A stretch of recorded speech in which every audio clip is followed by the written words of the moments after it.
This is Warren Anderson with RTV Ora News. 27 years after the death of their torturer, the Albanian dictator Enver Hoxha, 21 years after the fall of the Albanian communist state, and 15 years after being promised by law remuneration for their time spent in Albanian prison and slave labor camps, 25 men in their 50s to mid-70s have embarked on a hunger strike as the only method they feel they have left to get what is rightfully theirs. Begun 18 days ago, these men are both serious and desperate to get their due. In 1997, 6 years after overthrowing the yoke of communism from the hermit Balkan country of Albania, the new democratic government at the time voted to award those who had been in Hoxha's prison camps and used as slave labor in the country's mines a pension based on the days spent as an unwitting guest. They were to be awarded 2,000 lek, about $20 today, for each day they spent in prison. That was in 1997. 15 years later, they have received but one of the 7 installments, and that was 5 years ago. Among the hunger strikers is one man who, some months ago, on a cold and rainy night,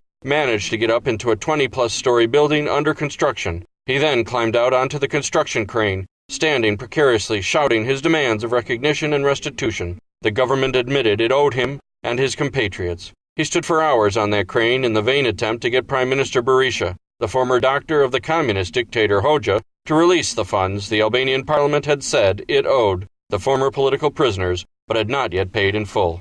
Another hunger-striking political prisoner was one of many who helped to pull down the huge statue of the reviled dictator in January 1991. He too is calling on the government to do as promised and to finally do right by these men and their families. A third man, desperate over this continued torture by a new government, Monday doused himself in gasoline and had a friend light him on fire. Fortunately, the flames were swiftly put out, but he suffered burns to 40% of his body and is in critical condition. Yet his desperate action has caused some movement in favor of their plight. And what has been the response of the government and Prime Minister Berisha today? Silence. Nothing. These men do not exist, or so it seems, in the mind or consciousness of well-heeled politicians, many former communists and supporters of Hoxha's. One of the protesters stated that the government is simply waiting for them all to die, so they never have to be paid. There have been a few prominent visitors. The U.S. ambassador to Albania, Alexander Arvizu, visited expressing sympathy and urging them on. His visit prompted the government to send a political team to check on the hunger strikers.